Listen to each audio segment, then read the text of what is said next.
घुन के साथ गेहूं का पिस जाना या गेहूं के साथ घुन का, इस तरह कहावत है। मैं मानता हूं 2000 के आसपास सीजीएल के अभ्यर्थी पास आउट थे जो ज्वाइनिंग कर चुके थे। उनमें से 500 फैक्ट हैं, 500 जेन्युइन अभ्यर्थी हैं, 500 शायद गांव के किसी गरीब किसान मजदूर के बेटे बेटियां हैं। इस बात को मैं मानता हूं।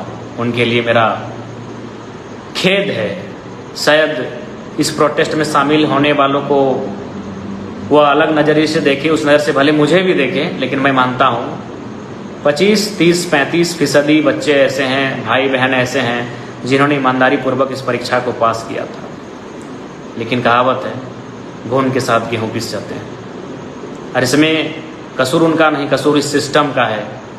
क्योंकि अगर घोटाला हुआ है तो ये तो एक कहावत है ना कि अगर खाने में जहर मिला है तो अब जहर को अलग थोड़ी करेंगे, खाना ही बेकार हो जाता है। उसी प्रकार कुछ लोग मेहनत से इस परीक्षा को पास किए होंगे। मैं तो सरकार से कहना चाहूँगा, सीबीआई जांच करवाइए, और जो लोग मेहनत से परीक्षा को पास किए हैं, जो जेन्युइन अभ्यर्थी हैं, उनको 1 करोड़ का मुआवजा दीजिए।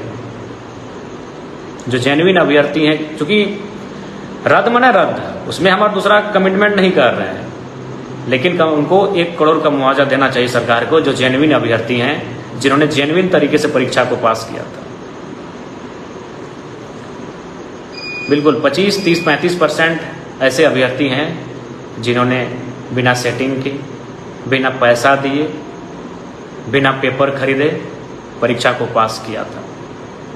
लेकिन कहावत है कि वह सिस्टम ही खराब हो, जब पूरा खाना में ही जहर मिला हो, जहर की मात्रा कम हो या ज़्यादा हो, और खाने में जहर मिला हो, तब जहर तो अलग होगा नहीं। ठीक उसी प्रकार परीक्षा तो रद्द हो गई, और रद्द ये छात्रों की मांग थी, और मैं भी उसका समर्थन करता हूँ। लेकिन अब आगे देखिए आगे क्या होता है। घुन के साथ गेहूं का पिस जाना या गेहूं के साथ घुन का, इस तरह कहावत है। मैं मानता हूँ 2000 के आसपास सीजीएल के अभ्यर्थी पास आउट थे जो ज्वाइनिंग कर चुके थे। उनमें से 500 फैक्ट हैं, 500 जेन्युइन अभ्यर्थी हैं, 500 शायद गांव के किसी गरीब किसान मजदूर के बेटे बेटियां हैं। इस बात को मैं मानता हूँ। उनके लिए मेरा खेद है।